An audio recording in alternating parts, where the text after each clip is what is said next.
Okay, well this is quite the interesting find. It's a world hand dryer. The type that you see in commercial bathrooms and rest stops and the such like that. This was actually a trash find, believe it or not. It was mounted on a wooden board, and yeah, I don't know how old it is. But you can, it's older than all of the ones that I've ever seen installed, because I've never seen a tag like this on one. They all the ones I've ever seen have the little pictures showing like how to rub your hands, and people scratch it off and write receive bacon and whatever, but I'm sure you've seen that.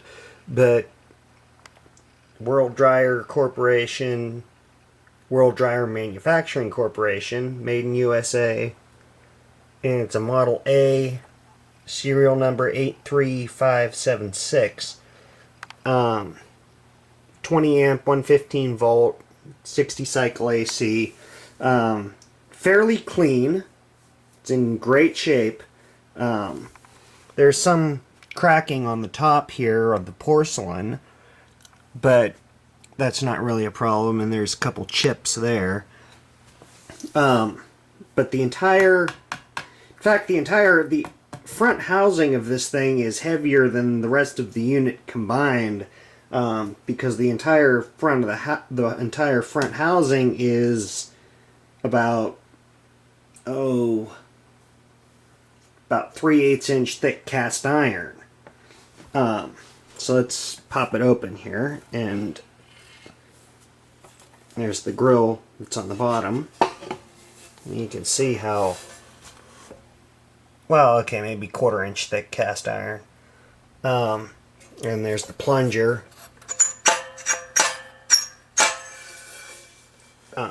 But here's the internals of the unit.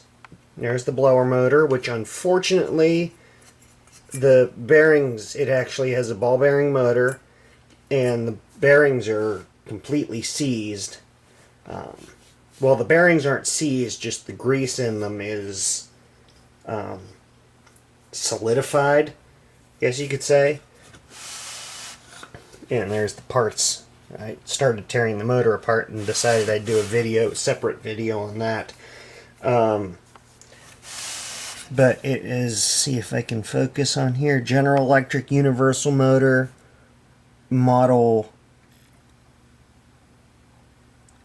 5P54HC6, type P frame, 54H, 115 volt, 60 cycle, 1/10 horsepower, 7,500 RPM. And here is the blower unit. It's a Torrington blower. And there is the heating elements. Jumper block on this side. Fuse block for the motor, plus a spare fuse. And there's the switch. And that's quite interesting how that works as well. Time delay switch.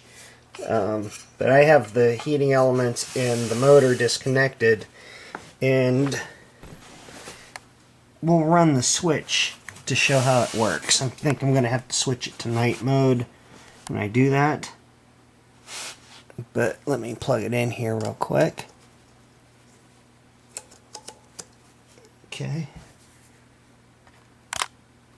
There. As you can see, it's a standard, just a contact switch, open contact switch, spring-loaded metal plate, but it actually uses a synchronous motor as the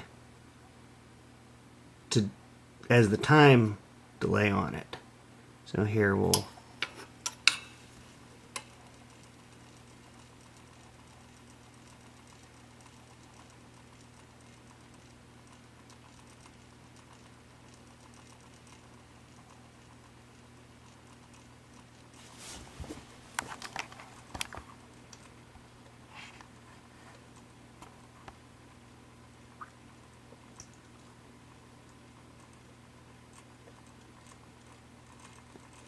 Now it's supposed to stop there. I don't know why it doesn't.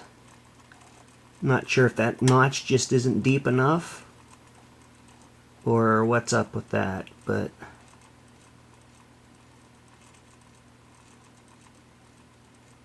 it's supposed to only go for half a revolution and stop.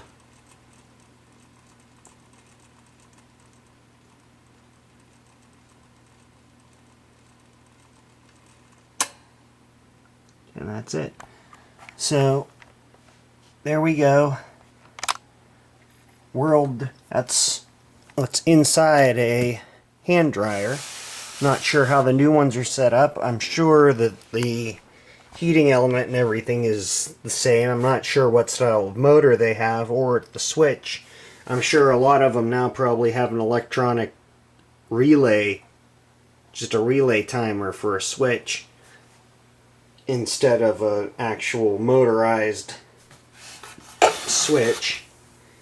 And here's the labeling on the switch. It's a Hayden motor from Torrington, Connecticut. It's a 1 RPM motor. Again, made in USA. Standard synchronous motor. As you can see, the back plate of it is cast aluminum, so it's fairly light. But another interesting thing on it is the bolts that hold it together. There's nothing on the top. The bolts go in the bottom, and these are, I believe, not the original bolts. Either they are, or they look to have been drilled out. So they may have been a security bit required for them. I'm not sure. But when you tighten the bolt in, which tightens in on the bottom of the unit, you see that rod there gets pushed up out of the top and actually clamps the housing, the top of the housing.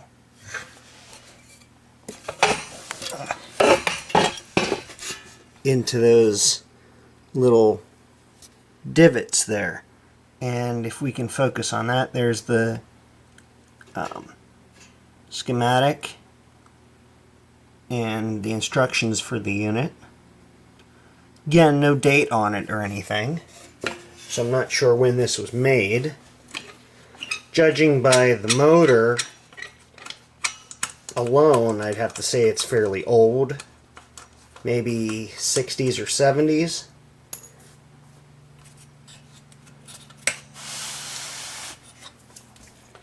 But there we go.